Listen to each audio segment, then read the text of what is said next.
दोस्तों, target with PS Parihar channel में आपका स्वागत है। आज की इस वीडियो में हम लोग बात करेंगे सीटेट की, एलटी ग्रेड की, उत्तर प्रदेश लोक सेवा आयोग की 6000 प्लस कांस्टेबल भर्ती की और पीसीएस 2023 नोटिफिकेशन की। आगे बढ़ने से पहले एक सूचना है उन विद्यार्थियों के लिए जो विद्यार्थी सीटेट की तैयारी कर रहे हैं या किसी भी शिक्षक भर्ती की तैयारी कर रहे हैं। वे सभी अभ्यर्थी टेक्स्ट बुक की इस स्मार्ट बुक को ले सकते हैं। अलग तरीके की ये पुस्तक है, मैं अभी आपको आगे दिखाऊंगा। मेरे पास ये पुस्तकें आई हैं। वीडियो के अंत में एक क्वेश्चन भी पूछूंगा, जो विद्यार्थी उसका सही आंसर दे देंगे उन दो अभ्यर्थियों को मैं ये पुस्तक भी भेज दूंगा। लेकिन चैनल को आप लोगों को सब्सक्राइब करना और कमेंट में आंसर के साथ में अपनी ईमेल भी बतानी हो, क्योंकि सैंपल के रूप में बहुत सारी पुस्तकें मेरे पास आती। खैर, हम लोग देखते हैं इस पुस्तक को। ये एनवायरमेंटल स्टडीज और पेडागोजी की पुस्तक। पेडागोजी लगभग प्रत्येक शिक्षक भर्ती में आता है, चाहे वो यूपीटीटी हो, चाहे वो सीटीटी हो, चाहे वो सुपर टीईटी हो।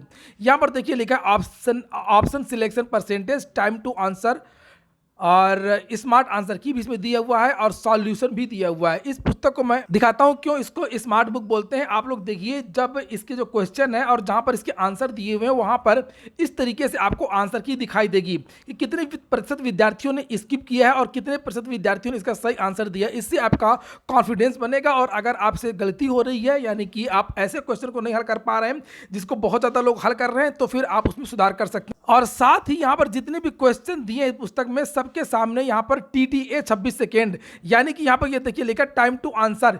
एक जो औसत विद्यार्थी है उसको कितना समय लगता है इसका आंसर देने में और आपको कितना समय लगता है ये आप खुद समझ सकते हैं। यानी कि बहुत ही इंटरेस्टिंग तरीके से ये पुस्तक तैयार की गई। इस पुस्तक को खरीदने से आप लोग यहाँ पर देखिए लिखा है कि 21 दिन का आप लोगों को टेक्स्ट बुक का पास भी निःशुल्क मिल जाएगा, जिसकी कीमत लगभग 200 रुपए, और 21 दिन तक आप लोग 60,000 से ज्यादा मॉक टेस्ट भी दे सकें। और इस पुस्तक की जो लिंक है वो मैंने डिस्क्रिप्शन बॉक्स में दे दी है, वहां पर जाकर के आप लोग ऑनलाइन भी मंगवा सकते हैं। वैसे सभी कापी किताबों की दुकानों में भी टेक्स्ट बुक की ये स्मार्ट बुक आपको मिल जाएगी। हाँ, लास्ट में एक बात और, जैसे ये पुस्तक एनवायरमेंटल स्टडीज और पेडागोजी की, उसी तरीके से सीटेट की सोशल स्टडीज और साइंस और पेडागोजी की पुस्तक अलग से आती है, जिसे आप लोग यहाँ पर देख सकते हैं। शुरू करते हैं आज की सूचनाओं को, और क्वेश्चन मैं बाद में पूछूंगा जिसका आंसर आपको देना है। और ये जो पुस्तकें हैं जो दोनों मेरे पास आई हैं वो मैं आज भेज दूंगा। सीटेट 2022-23 रिजल्ट हो जाएगा।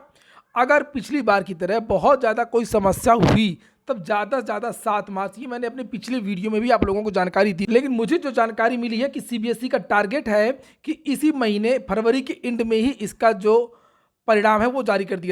सीबीएसई ने अपने नोटिफिकेशन में भी इसके बारे में जानकारी दी थी कि फरवरी के लास्ट में इसका परिणाम जारी कर दिया जाएगा, और इसी को लेकर के तैयारियां भी चल रही हैं। 20 फरवरी के पहले पहले, याद रखिएगा, 20 फरवरी के पहले पहले आप लोगों को रिस्पांस की मिल जाएगा, रिस्पांस शीट मिल जाएगी। आंसर की भी 20 फरवरी के पहले पहले जारी हो जाएगी, और 30 फरवरी के पहले पहले, 28 फरवरी के पहले पहले, यानी कि इसी महीने लास्ट में आप लोगों को सीटेट का जो परिणाम है वो देखने को मिल जाएगा। पिछली बार जरूर देरी लग गई थी, क्योंकि पहली बार ऑनलाइन परीक्षा हुई थी, लेकिन अब देरी नहीं लगेगी। अब सब पता चल गया सीबीएसई को क्या करना है क्या नहीं करना है। नॉर्मलाइजेशन को लेकर के खासतौर से बात होगी अब एलटी ग्रेड की। एलटी ग्रेड भी जा सकता है यूपी ग्रेड। अर्हता विवाद का जो मामला है इस महीने समाप्त नहीं होता है, जैसा कि अधिकारियों के द्वारा कहा गया था कि बहुत जल्दी इसका समापन हो जाएगा और हम विज्ञापन जारी कर देंगे। चूंकि 20 तारीख से बजट सत्र बैठ रहा और नया शिक्षा सेवा चयन आयोग अधिनियम बनने की चर्चाएं कि इसी सत्र में ये पास हो जाएगा, और अगर अर्हता विवाद में थोड़ा सा और देरी लगती है तो लगभग पूरी संभावना है कि ये भी अब नए आयोग में ही चला जाएगा, क्योंकि जितनी भी शिक्षक भर्तियां हैं वो अब नए आयोग से होनी है। और लगातार ज्यादातर जो भर्तियां हैं शिक्षकों की, वो सारी भर्तियां नए आयोग भेजी जा रही है। आज ही का समाचार पत्र जिसमें ये जानकारी दी गई है कि मेडिकल शिक्षकों की भर्ती भी राज्य सेवा आयोग से होगी, और तकनीकी संस्थानों की भर्ती भी अब राज्य सेवा आयोग, जो नया शिक्षा सेवा चयन आयोग है, वहां पर भेज दी जाएंगी। ये देखिए लिखा है कि इस बीच उच्च अधिकारियों ने सुझाव दिया था कि तकनीकी शिक्षकों की भर्ती इस आयोग से हो रही है तो मेडिकल शिक्षकों की भर्ती भी इसी आयोग से हो। तकनीकी शिक्षकों की भर्ती भी जो है अब इसी आयोग से होगी, नए वाले से। मेडिकल की भी होगी, तो एलटी क्यों होगा? जो पुराना वाला ड्राफ्ट आप लोगों ने अगर देखा हो उसमें साफ साफ लिखा है। ये देखिए, जो पुराना ड्राफ्ट जब तैयार हुआ था इसका उसको तो अब संशोधित किया जा रहा है, लेकिन देखिए इसमें लिखा था माध्यमिक शिक्षा में प्रधानाचार्य, प्रवक्ता और एलटी ग्रेड शिक्षकों की नियुक्ति संबंधित सेवाएं समाहित होंगी। तो वही बात है कि अगर ये आर्ता वाला विवाद में अगर और देरी लगती है तो फिर ये नए आयोग से ही होगी। सब कुछ इसी महीने क्लियर हो जाएगा और पीसीएस 2023 विज्ञापन भी जल्द। आज ही का समाचार पत्र है जिसमें ये जानकारी दी गई थी। लिखा है उत्तर प्रदेश लोक सेवा आयोग फरवरी के तीसरे सप्ताह में पीसीएस 2023 की भर्ती का विज्ञापन जारी कर सकता है। अभ्यर्थियों को इस विज्ञापन का बेसब्री से इंतजार है। अभ्यर्थियों की लगातार मांग है कि पीसीएस मुख्य परीक्षा से वैकल्पिक विषय हटा दिए जाएं। तो ये मांग चल रही है अभी और इसके बारे में केवल चर्चाएं हैं और अभी तक उत्तर प्रदेश लोक सेवा आयोग को जो प्रस्ताव बना करके भेजा गया था वो प्रस्ताव वापस नहीं मिला है और हो सकता है कि बहुत जल्दी कैबिनेट बैठेगी तो उसी दिन इसकी औपचारिकताएं पूरी हो जाएंगी और हो सकता है कि फरवरी के लास्ट में ही इसका जो विज्ञापन है वो जारी हो जाए। 25 से लेकर के 28 फरवरी के पहले पहले इसका विज्ञापन जारी हो सकता है। बहुत अधिक देरी भी तो 10 मार्च तक भी जा सकता है, लेकिन 10 मार्च के ऊपर नहीं हो पाए, उसके पहले लोक सेवा आयोग को विज्ञापन निकालना ही पड़ेगा क्योंकि मई में इसकी परीक्षाएं होनी। एक बात मैं फिर से याद दिला दूं कि पद तो बहुत सारे खाली हैं और जब विज्ञापन निकलेगा तब ज्यादा पदों के लिए विज्ञापन नहीं निकलेगा, ज्यादा 300 पदों का विज्ञापन ही निकलेगा। पूरे पदों का अधियाचन भी उत्तर प्रदेश लोक सेवा आयोग विभिन्न विभागों ने नहीं भेजा है, लेकिन हाँ मई तक जरूर जो जितने भी रिक्त पद हैं उनमें से ज्यादातर पदों का जो अधियाचन है वो आ जाएगा और पदों की संख्या लगभग 400 से 500 हो सकती है। और ऐसा एक ही भर्ती में नहीं हो रहा है, ज्यादातर भर्तियों में ऐसा ही होता है। लोक सेवा आयोग को बार बार रिमाइंडर भेजना पड़ता है विभागों को, विभाग खुद ही नहीं भेजते हैं समय। इसको मुख्यमंत्री को संज्ञान में लेना चाहिए, इस बात को मुख्य सचिव को संज्ञान में लेना चाहिए और जितने भी विभाग हैं उनको दिशा निर्देश देना चाहिए कि एक निश्चित समयावधि के अंदर जितने भी रिक्त पदों का विवरण है वो अपने अपने विभाग भेज दे। यानी कि जो पीसीएस की वैकेंसीज हैं तो लोक सेवा आयोग की भर्तियां वो लोक सेवा को भेजा जाए, जो अधीनस्थ की भर्तियां हैं तो उसको अधीनस्थ सेवा चयन आयोग को भेज दिया जाए।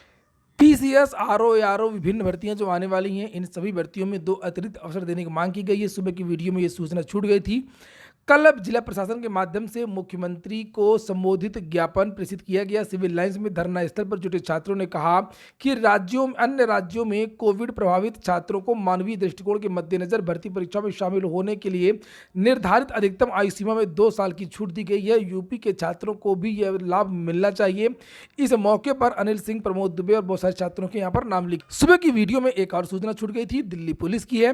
दिल्ली पुलिस में जल्द 6000 भर्तियों की तैयारी है।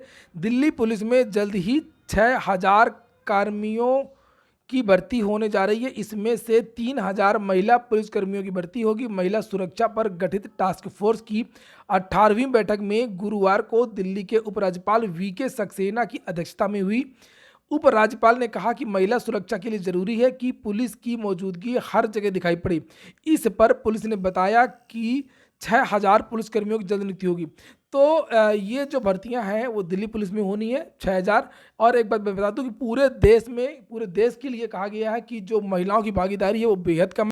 हो सकता है कि महिलाओं की भर्ती उत्तर प्रदेश में भी हो, चूंकि ये देखिए आप 2 दिन पहले का समाचार पत्र जिसमें जानकारी दी गई थी राज्यों को 33% महिला पुलिसकर्मियों की नियुक्ति का निर्देश दिया। केंद्र सरकार ने कहा है कि जो अनुपात 11.75 का है महिलाओं का पुलिस विभाग में, इसको 33% तक लाना है। तो हो सकता है इसके लिए स्पेशल ड्राइव भी आपको देखने को मिले। पूरा वीडियो सुनने के लिए बहुत बहुत धन्यवाद।